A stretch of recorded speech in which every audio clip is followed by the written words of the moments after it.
I was scrolling through Instagram at 2 a.m., unable to sleep because something felt off when I saw it. A photo posted 30 minutes earlier. My fiancé, the man whose ring I was wearing, the man I was supposed to marry in 4 months, standing in a white button-down shirt, his arm around a blonde woman in a flowing dress, both of them beaming at the camera. The caption read, "She said yes, can't wait to marry my best friend," posted by him, from an account I didn't even know existed. My hands started shaking so violently I nearly dropped my phone. This wasn't some old photo. This was tonight. Right now, while I thought he was on a work trip in Denver. I'm going to tell you exactly how I unraveled his entire double life, and trust me, what I did about it is something he never saw coming. My name is Emma, and 6 months ago I thought I had everything figured out. I was 28, working as a marketing manager in Chicago, and I'd been with Derek for 2 years. We met at a conference in Atlanta. He was in pharmaceutical sales, charming and confident, with this easy smile that made you feel like you were the only person in the room.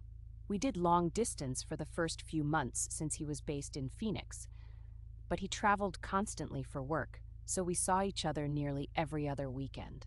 After a year, he proposed on a beach in California. I remember crying happy tears, calling my mom immediately, posting photos of the ring. My friends threw me an engagement party. We set a date, June 15th. I'd already bought my dress.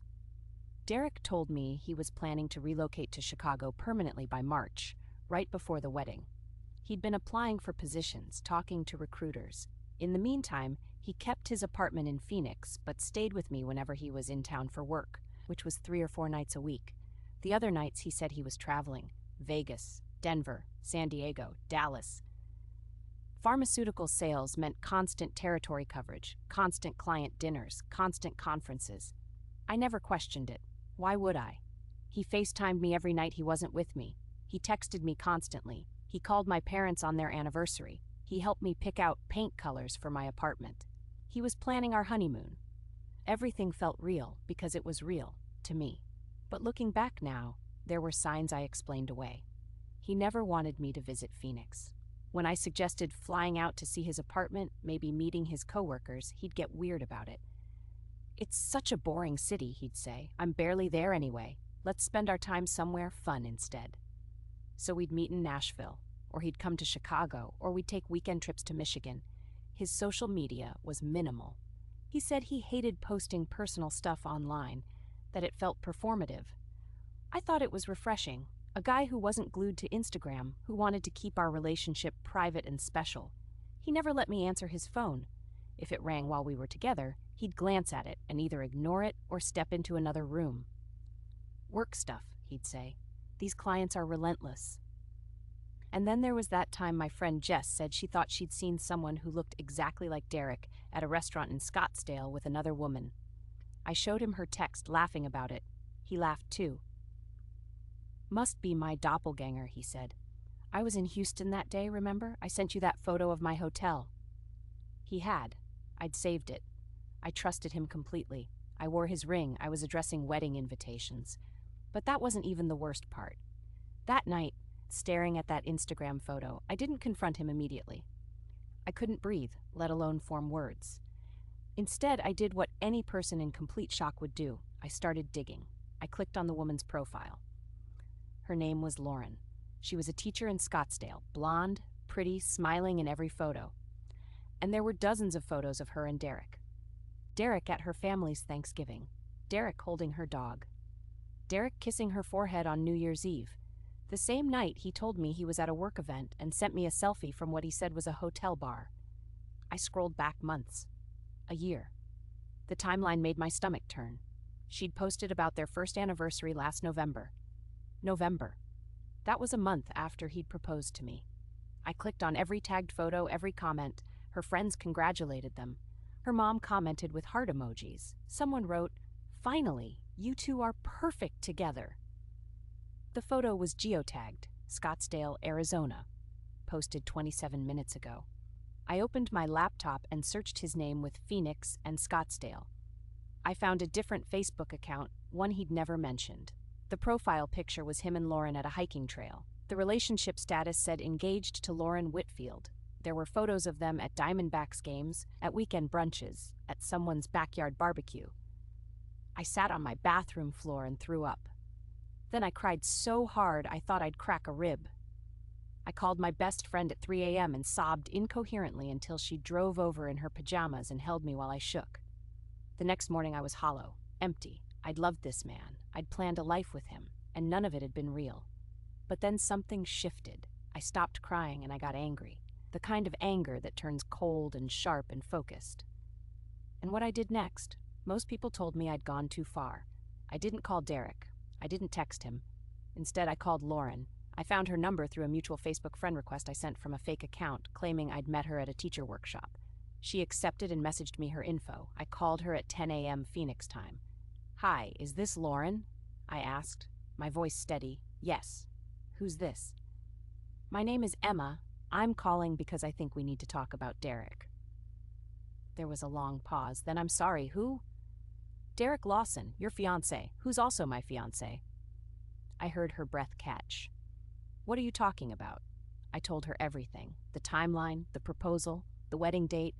I sent her screenshots, photos of us together, text messages, the receipt from the engagement ring he'd bought me. I sent her the invitation mock-ups with our names printed in gold script. She went silent for a full minute. Then she whispered, "Oh my God." Turns out Derek had told her he traveled constantly for work too, that he was building his client base in the Midwest and had to be gone 3 or 4 nights a week. She'd never questioned it either. Why would she? He FaceTimed her every night he wasn't with her. He texted constantly. He was planning their wedding for August. We stayed on the phone for 2 hours. We compared notes, compared lies, compared photos. We cried together, and then we made a plan. Derek was flying back to Chicago that Friday.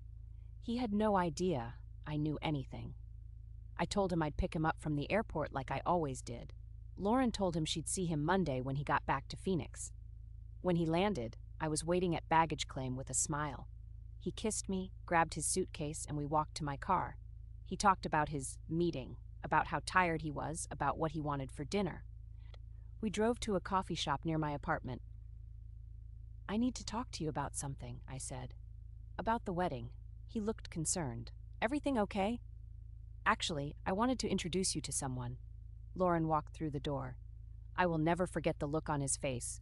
The color drained so fast I thought he might pass out. He stood up, mouth open, no sound coming out. "Hi, Derek," Lauren said, her voice shaking but strong. Surprise. We didn't yell. We didn't scream. We just sat him down and methodically dismantled every lie, every excuse, every manipulation. He tried to talk his way out of it at first, claiming it was a misunderstanding, that Lauren and he had broken up, that the photos were old. But we had receipts, dates, timestamps, credit card statements. Lauren had pulled that morning showing purchases in Chicago on days he'd told her he was in Dallas. He finally crumbled, cried, begged, said he loved us both, that he'd made a horrible mistake, that he didn't know how it had gotten so out of control. We both took off our rings, set them on the table in front of him, and walked out together.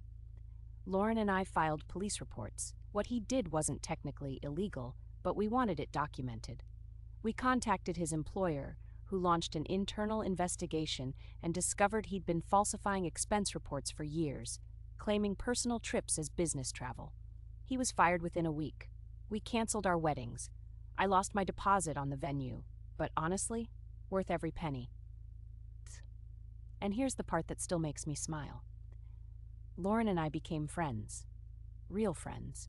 We spent that whole weekend together, processing, grieving, laughing at the absurdity of it all. She's one of the strongest people I've ever met. We still text almost every day. Derek tried to reach out a few times, long apologetic emails, voicemails where he sobbed about how sorry he was. We blocked him everywhere. It's been 6 months now. I'm still healing. Some days are harder than others. I have moments where I feel embarrassed or stupid or ashamed that I didn't see it. But then I remember. I wasn't stupid. I was trusting. I loved someone with my whole heart, and he exploited that. That's on him, not me. If you're watching this and you've ever been betrayed by someone you trusted completely, I want you to know something. It's not your fault.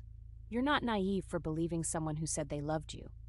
And you will get through this. You'll have days where you can't get out of bed, and you'll have days where you feel like yourself again. Both are okay. Just keep going.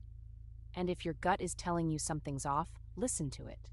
Don't explain it away. Don't make excuses for someone who's making you feel crazy. Trust yourself. I'm still single, I'm not ready to date yet, and that's okay. But I'm happy. I have incredible friends, a job I love, and a life that's completely my own. No lies, no secrets, just me figuring it out one day at a time. If this story resonated with you, subscribe. I share a new story every single week. And drop a comment below if you've ever been betrayed by someone you completely trusted. You are not alone, and you will get through this.